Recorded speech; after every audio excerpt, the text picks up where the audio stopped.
Assalamualaikum warahmatullahi wabarakatuh. Para pemirsa Presidensial Institute, alhamdulillah sore hari ini kita bisa bersilaturahmi dengan Abah Raud Bahar, seorang yang kita kenal dakwahnya dengan penuh kasih sayang, penuh kelembutan. Beliau adalah pewaris dari Mama Bakri Sadeng, pesantren yang cukup tua di Indonesia.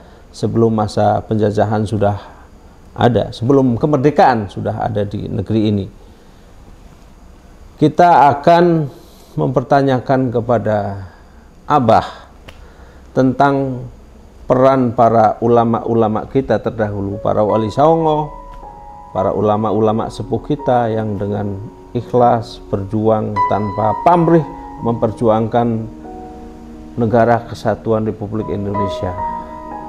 Bagaimana menurut Abah peran dakwah mereka sehingga mereka sangat sukses, terutama para wali songo ya, kemudian para guru-guru pesantren dan para ulama lainnya.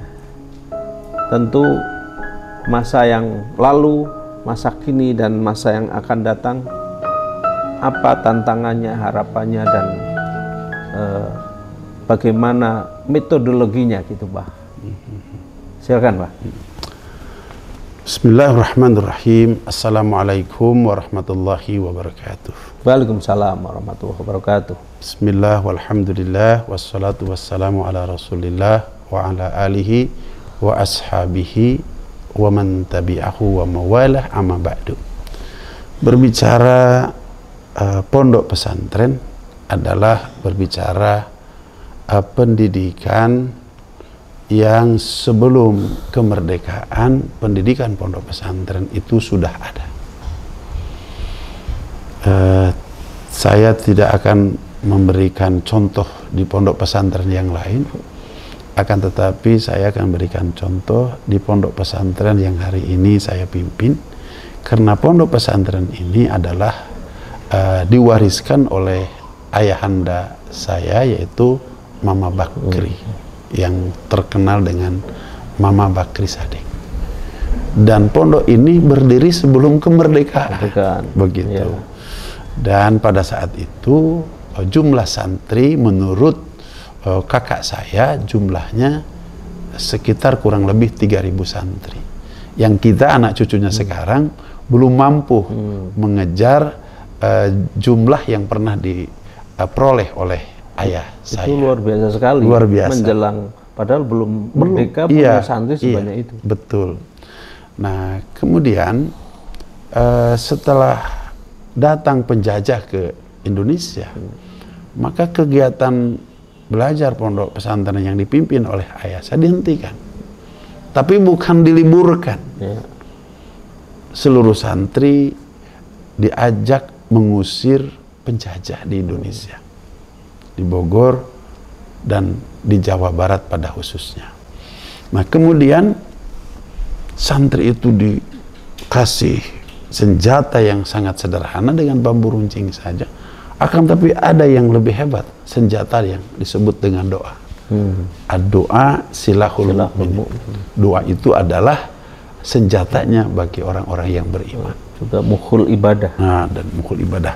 Maka dengan doa Mama Bakri, para santri melawan penjajah. Begitu, maka tidak ada satu santri pun yang bisa ditembak oleh senjata yang modern dari penjajah.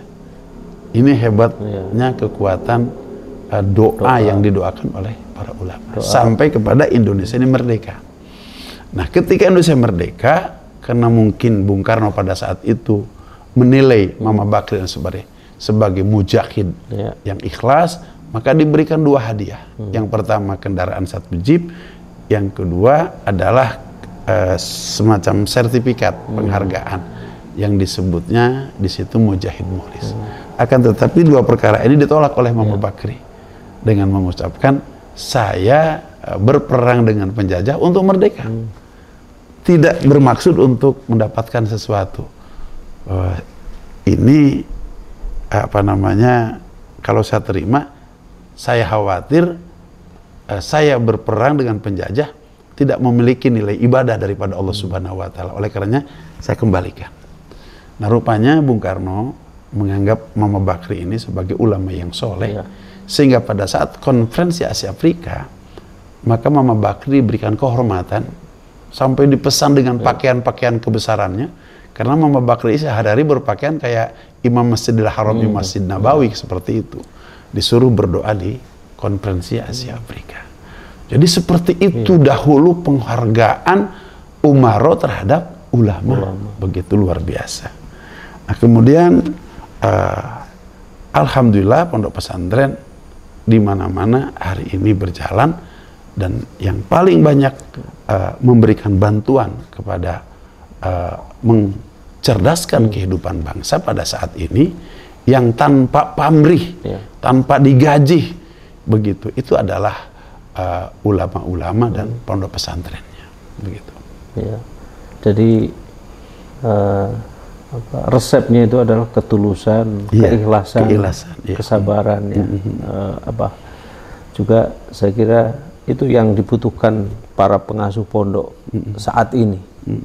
Jadi kita membutuhkan sosok-sosok pengasuh dari pesantren apapun namanya pesantrennya, butuh sebuah pengorbanan yang saya kira itu susah untuk dilakukan di zaman yang modern ini, betul. Apalagi pesantren ini kan bagian dari yang tak terpisahkan dari berdirinya negara Republik ini. Betul. Jadi sebelum ada tentara, TNI, itu kan dari Hizbullah, itu apa? Hizbullah. Ya. Jadi macam-macam inilah. Tapi yang terbesar kan faksinya Hizbullah.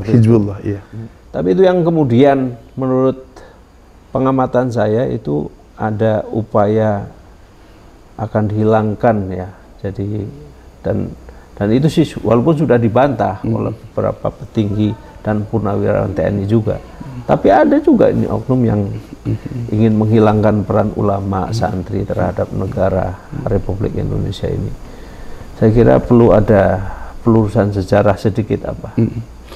Jadi para ulama dan pesantrennya tidak akan berubah dulu, saat ini, dan masa-masa yang akan datang. Karena tekad para alim ulama membangun masyarakat bangsa dan negara melalui pendidikan pondok pesantren itu bukan mengharapkan pujian daripada orang, pujian daripada manusia. Walaupun hari ini katakanlah 1001 orang ingin menghilangkan sejarah daripada peranan ulama dan pondok pesantren, maka ulama tidak akan pernah bergeming dengan itu. Akan terus menerus ulama melakukan tugasnya, karena ulama bukan memiliki tugas dari negara. Bahkan kan sebelum negara ini berdiri, ulama sudah melakukan tugasnya.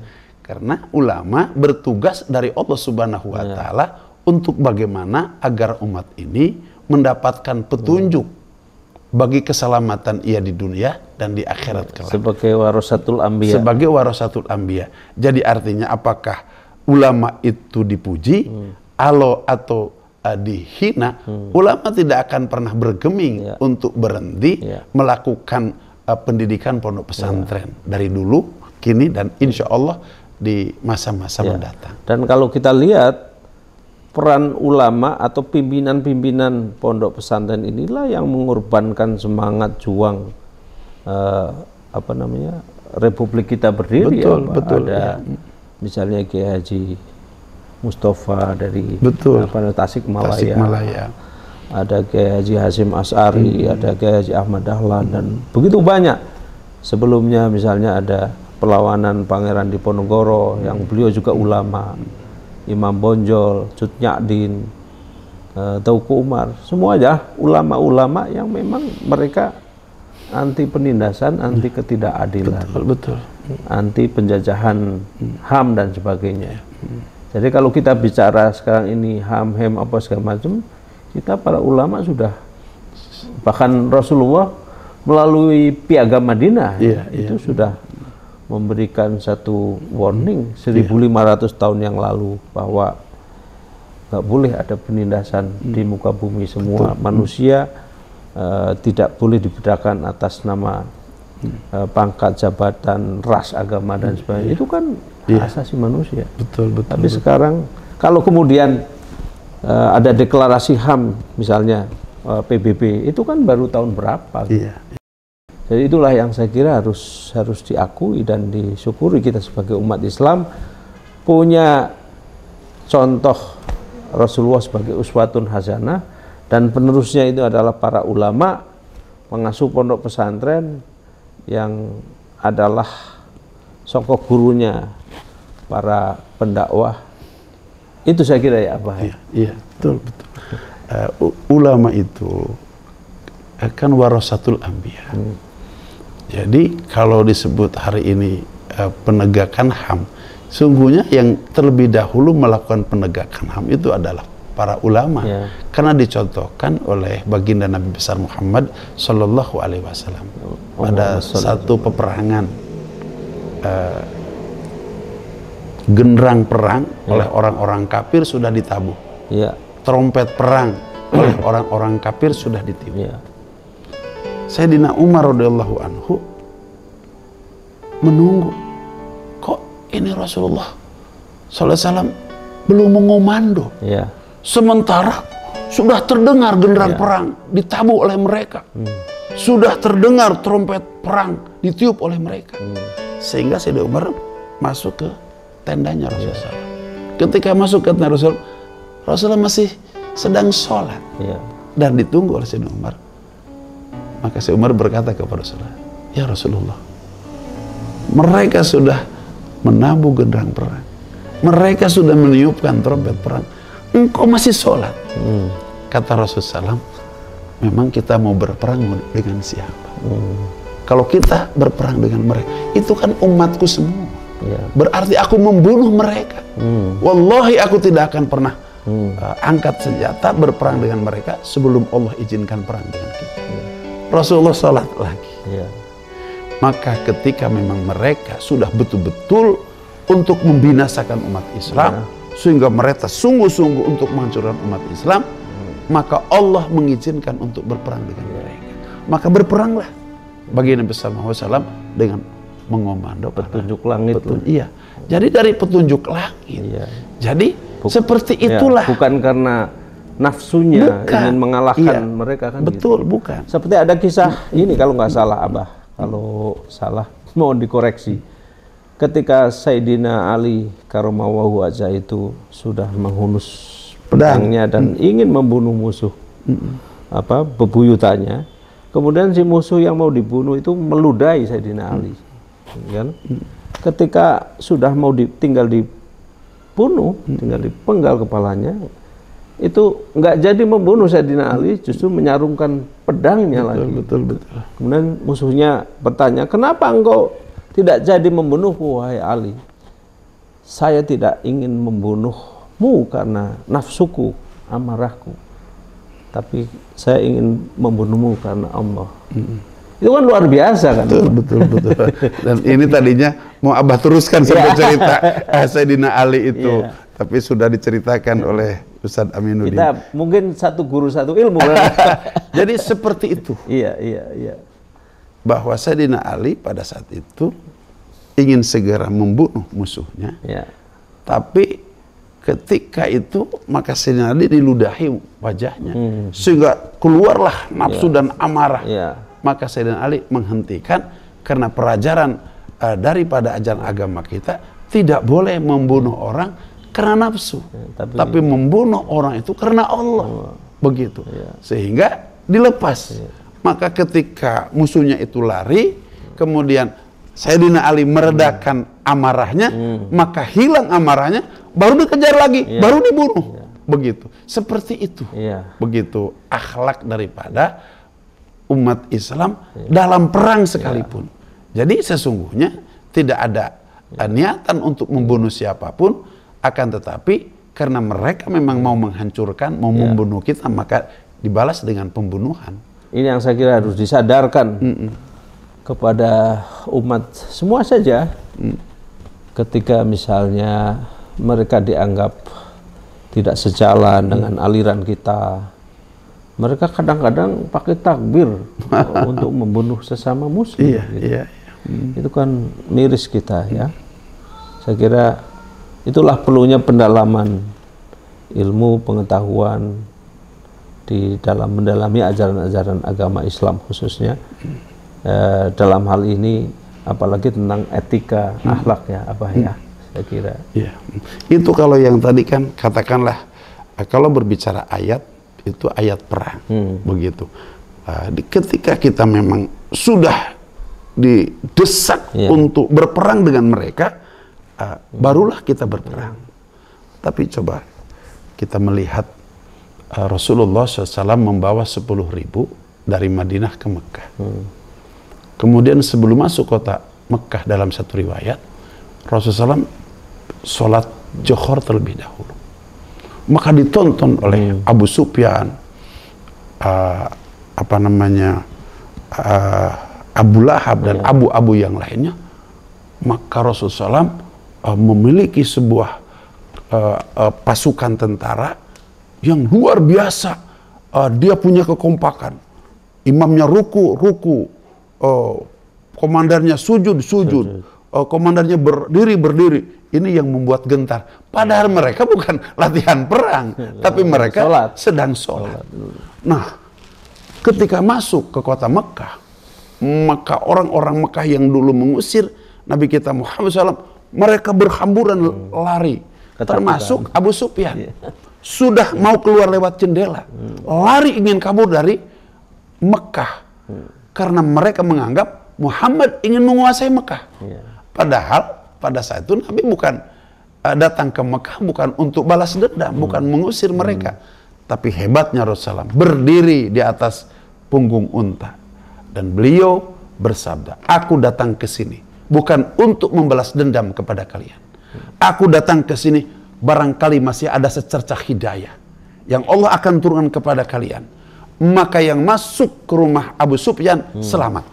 Bisa dibayangkan Abu Sufyan yang mengancam beliau mau dibunuh, yang sehingga Nabi kita harus berhijrah, tapi Rasul mengatakan yang masuk ke rumah Abu Sufyan selamat. Dan akhirnya masuk Islam. Yang akhirnya masuk Islam. Hindun yang memakan hatinya Sayyidina Hamzah masuk Islam. Wahsy yang membunuh Hamzah dengan tumbaknya masuk Islam. Itulah kehebatan dakwahnya baginda Rasulullah Sallallahu Alaihi Wasallam. Luar biasa nih, Abah. Walaupun singkat tapi padat. Nah, saya kira kita ingin mendengar Abah, harapan Abah kepada para guru-guru di pesantren, pengasuh-pengasuh pondok pesantren di seluruh Indonesia, dimanapun berada. Siaran ini bisa diakses.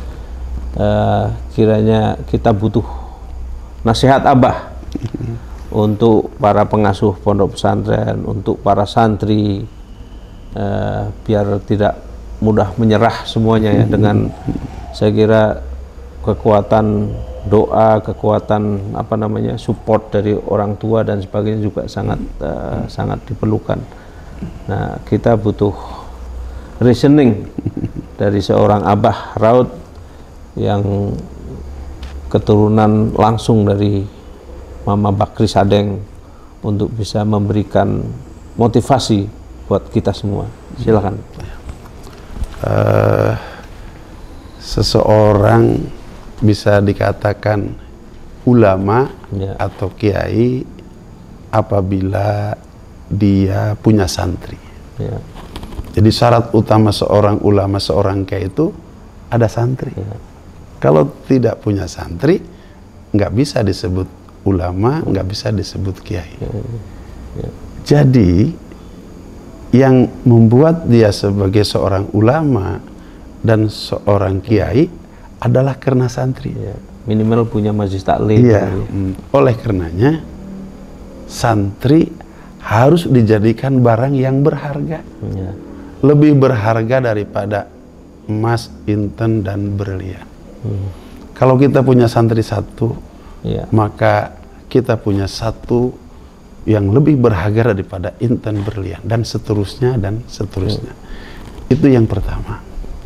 Kemudian yang kedua, pasti setiap santri yang datang ke pondok kita ada dua. Satu yang baik-baik, yang kedua yang nakal-nakal. Yang baik-baik jadikanlah oleh kita untuk bersyukur kepada Allah. Yang tidak baik jadikanlah untuk bersabar kepada Allah Subhanahu wa Ta'ala. Karena sempurnanya agama hadir dalam diri kita manakala kita bisa bersyukur dan bisa bersabar.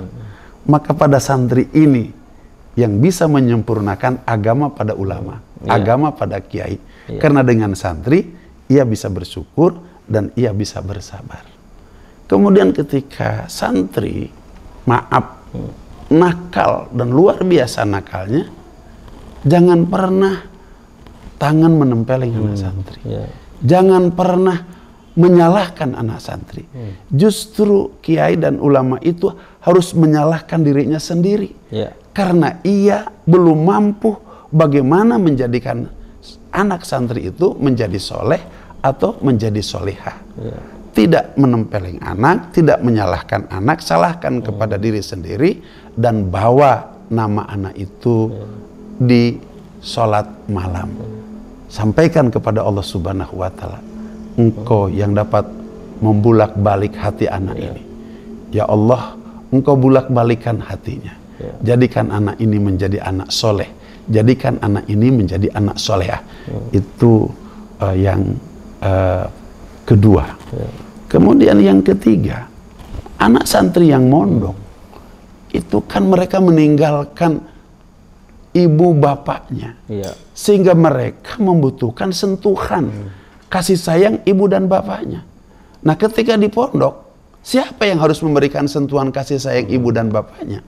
Maka si ulama, si kiai, bukan saja ia sebagai guru, akan tetapi harus menggantikan posisi bapaknya. Ibu nyai, istrinya kiai, harus menjadikan posisi ibunya. Kalau tidak begini, tidak akan sukses kita membina pondok. Nah, ada satu lagi yang mungkin agak lebih berat. Dapur kiai, dapur santri. Kolam kiai, kolam santri. Pohon rambutan kiai, pohon rambutan santri. Karena kita sudah menjadikan santri-santri itu anak-anak kita. Maka ketika makanan kiai dimakan oleh anak santri, harus seperti bagaimana makanan itu dimakan oleh anak kita. Bukankah ketika kita punya makanan, kemudian anak kita biasa dipaksa untuk dimakan?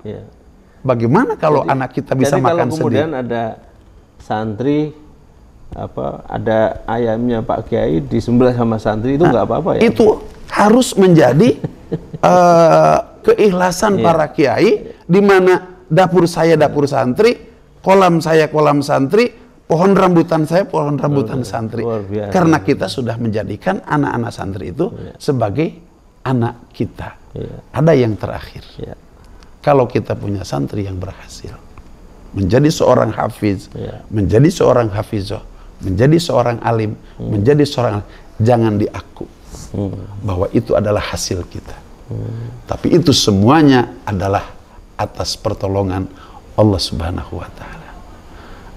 Apabila kiai sudah seperti itu, maka sukses ia menjadi kiai, menjadi ulama, dan menjadi pemimpin pondok pesantren. Ya, disitulah saya rasa letaknya keikhlasan. Betul, betul. Ya, luar biasa sekali para pemirsa Presidential Institute. Pada sore hari ini kita diberikan sebuah petuah-petuah nasihat Abah kita, guru kita semua, Abah Kiai Haji Raud Bahar, pengasuh pondok pesantren Mama Bakri Sadeng. Rasulullah mengatakan, laisal hina angkasrotal mal walakinnal hina hinan nafs. Laisal yatim qad mata abuhu walakinnal yatim yatimal ilma wal adab. Jadi tidaklah harta kekayaan itu karena banyaknya, ukurannya karena kita memiliki begitu banyak uang, tetapi harta ini adalah karena kepuasan jiwa. Abah melihat santri-santri dengan ketulusannya, dengan kebahagiaan, itulah harta sesungguhnya. Tidaklah anak yatim itu karena bukan dia tidak punya bapak dan ibu, tetapi karena dia tidak punya etika dan adab. Itu yang saya kira kita sekarang miskin etika dan adab yang diajarkan oleh para guru-guru kita, para kiai-kiai kita, para ulama kita, para punggawa pendakwah kita, para wali songo dan wali-wali yang lain. Mereka dengan sentuhan dakwah, dengan penuh etika, dengan penuh kesantunan, menyayangi, mengayomi. Itu juga yang diperlukan oleh pemimpin bangsa kita saat ini. Pemimpin yang punya etika, yang punya kesantunan, menyayangi rakyatnya, menyayangi umat Islam di Indonesia yang mayoritas adalah Muslim. Salam Presidential Institute, solusi untuk mencari pemimpin bangsa. Wassalamualaikum warahmatullahi wabarakatuh. Waalaikumsalam warahmatullahi wabarakatuh. Terima kasih.